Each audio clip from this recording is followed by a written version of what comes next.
में कर लें, कमर सीधी, नेत्र बंद, उगते हुए स्वर्णिम सूर्य का ध्यान करें। ऐसा भाव करें कि हम अंदर से ओजस्वी तेजस्वी हो रहे हैं, हमारी सारी बुराइयां धुल रही हैं। परम पूज्य गुरुदेव परम वंदनीय माता जी की सूक्ष्म रूप उपस्थिति में गायत्री महामंत्र हमारे साथ साथ ओम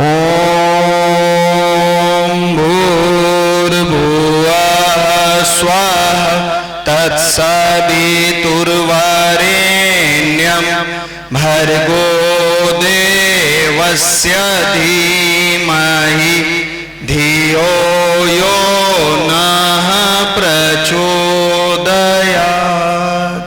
सूक्ष्म रूप में उपस्थित परम पूज्य गुरुदेव परम वंदनीय माता जी, मंचासीन हम सबके प्रेरणा स्रोत परम आदरणीय मनीष भैया, जिन्होंने उंगली पकड़कर हम जैसे अनगढ़ युवाओं को सुगढ़ बनाने का प्रयास किया। और आज परम सौभाग्य का यह क्षण है बरबीघा की इस पावन भूमि पर, जहां सैकड़ों की संख्या में, हजारों की संख्या में हमारे अभिभावक, हमारे बहुत सारी माताएं बहनें बैठी हुई हैं। आप सबके साथ हम सबका परम सौभाग्य है कि एक ऐसे युवा को सुनने का मौका मिला है जो 95 में पटना यूनिवर्सिटी में अपने करियर को बनाने के लिए आए थे, ऐसे ही ग्रामीण इलाका से निकल के कि हम पटना जाएंगे, जैसे कि गांव में रहने वाले माता पिता का ख्वाब होता है, और हम अच्छा तैयारी करते हुए एक पदाधिकारी बनेंगे।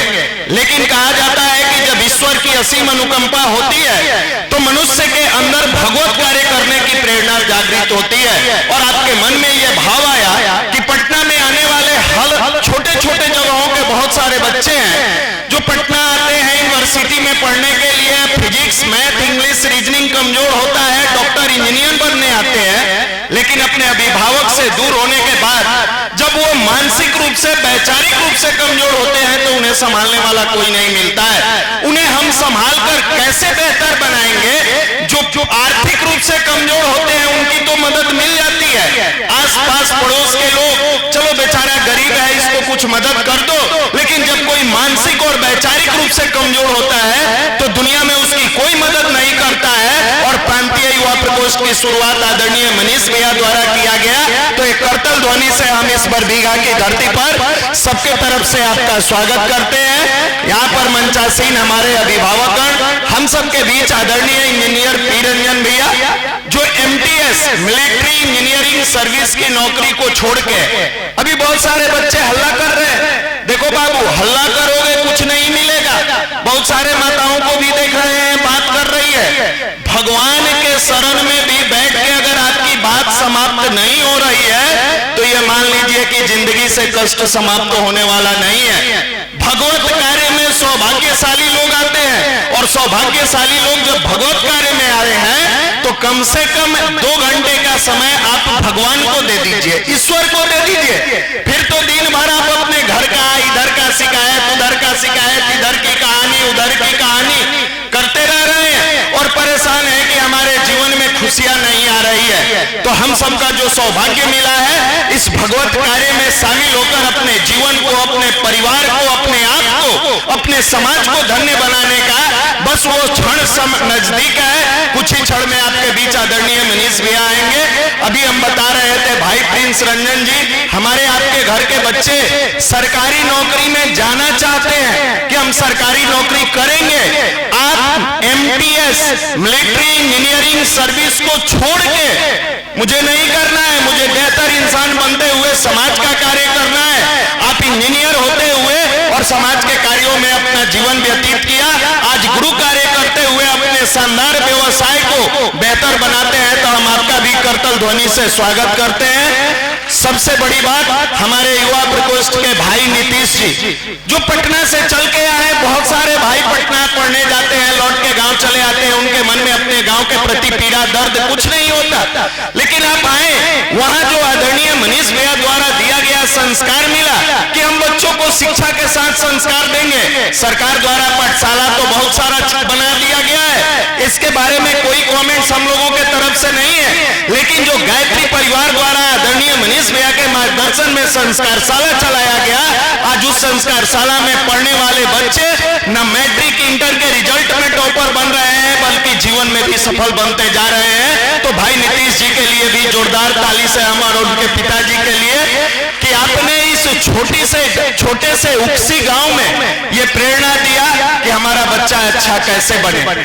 सीधी सी बात पर आते हैं कि आपको जो टिप्स देंगे मनीष भैया, पढ़ने में मन कैसे लगे। हमारे भाई लोग बैठे हुए हैं, सामने बहनें भी बैठी हुई हैं। आज हर घर की समस्या है, गार्जियन दबाव बना रहा है, बाबू मन लगा के पढ़ो।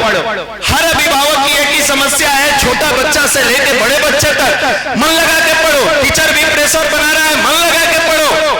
मन लगे तब न लगाए, मन लगता नहीं है, इसका उपाय कोई नहीं बताता है। मन लगेगा तो लगाएगा, लगता ही नहीं है। आज आपको बताया जाएगा कि पढ़ने में मन कैसे लगे, हंसते मुस्कुराते अपने जीवन को कैसे शानदार बनाएं। अभी हमारे अभिभावक तुल्य बता रहे थे, मार्च महीने में कई लोगों ने सुसाइड किया, गार्जियन दबाव बनाते हैं। ये जीवन का पार्ट है, जीवन में तनाव का आना पार्ट ऑफ लाइफ है। लेकिन इसको गायत्री परिवार ध्यान के माध्यम से, मेडिटेशन के माध्यम से, साधना के माध्यम से दूर करते हुए कैसे बेहतर बनाता है, यही आर्ट ऑफ लाइफ सिखाने का काम विगत 1995 से लेके आज तक 29वां वर्ष अखिल विश्व गायत्री परिवार की इकाई प्रांतीय युवा प्रकोष्ठ द्वारा प्रत्येक रविवार को सुबह 8 से 10 और संध्या 5 से 7 गायत्री शक्तिपीठ कंकड़बाग पर चलता है। अब आप में से कई लोग सोच रहे होंगे कि इसको हम कैसे देख सकते हैं, हम तो उसी गांव में बैठे हैं। जिस मोबाइल का उपयोग आप वीडियो देखने में करते हैं, अश्लील संगीत सुनने में करते हैं, अगर उसी मोबाइल का उपयोग आप प्रत्येक रविवार को सुबह 8 से 10 और शाम में 5 से 7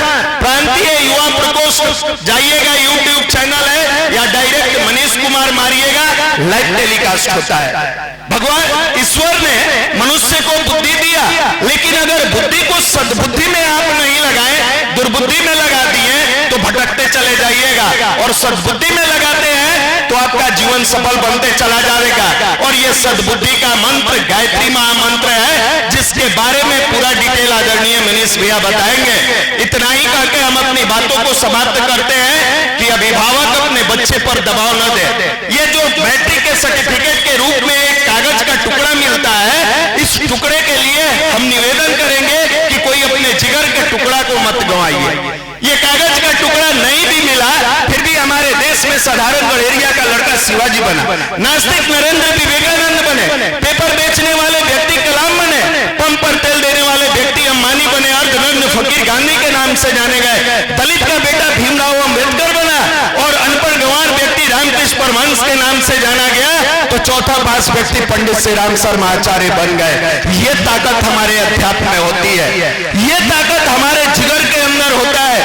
जिस मां ने अभिभावक बता रहे थे 9 महीना दर्द से पाला है, दुर्भाग्य आज की युवा पीढ़ी का, जिसने अपनी मां की उंगली पकड़कर चलना सीखा, पिता के कंधों पर बैठकर दुनिया देखी, उनको यह समझ में नहीं आता है कि मैं दुनिया से हटके ये अश्लील गाने में क्यों फंसा हुआ हूं। जिसकी मां मेहनत करती है, पिताजी मजदूरी करते हैं, कष्ट करते हैं, एक पैसा बचा के अपने बच्चे का जीवन बनाना चाहते हैं, लेकिन वो समझ नहीं पाता है और कल के डेट में जब उसके जीवन में कष्ट आता है तो रोते फिरता है। इन सारी चीजों को कैसे बेहतर बनाएंगे? क्या पैसे से जीवन में खुशियां आती है? नहीं आती है, नहीं आती। हो सकता है थोड़े देर के लिए खुशी आए, लेकिन जीवन में आनंद नहीं आता है। पैसा किसी के जीवन में आनंद नहीं देता है। कष्ट में, तनाव में कई ऐसे लोग होंगे जिनके घर में पैसे का अंबार है, लेकिन बच्चा लायक नहीं है, नशा कर रहा है, क्या चल रहा है, इसी को बचाने का काम गायत्री परिवार कर रहा है। आज जन जन में जगाने का काम गायत्री परिवार कर रहा है। तो आप सभी माताओं बहनों से निवेदन है, सारे अभिभावकों से निवेदन है, जो हमारे सामने बैठे हुए हैं उनसे भी निवेदन है कि जिन बातों को आदरणीय मनीष भैया बताएंगे, अपने जीवन में अपनाएंगे। और जब कभी आपका मन करे, टेंशन में आए, प्रेशर में आए, PYP बिहार या डायरेक्ट मनीष भैया यूट्यूब पर मारेंगे, आपको मिलेगा। जीवन में जो ईश्वर की बातों को अपनाता है, भगवान उसको अपने हृदय में बिठा लेता है। तो आप सबसे निवेदन है कि जो बातें बताया जाए उसको जीवन में उतारिए। बहुत समय नहीं लेते हुए अपने गायक बंधुओं से निवेदन करेंगे कि एक छोटा सा संगीत नौजवानों उठो, वक्त यह कह रहा, खुद को बदलो, जमाना बदल जाएगा। और फिर आदरणीय मनीष भैया, आप सबको बहुत बहुत धन्यवाद। जो भी बातें अच्छी लगी होगी परम पूज्य गुरुदेव परम वंदनीय माता जी की थी, जो भी बातें बुरी लगी होगी भाई समझकर माफ करेंगे। सबको प्रणाम।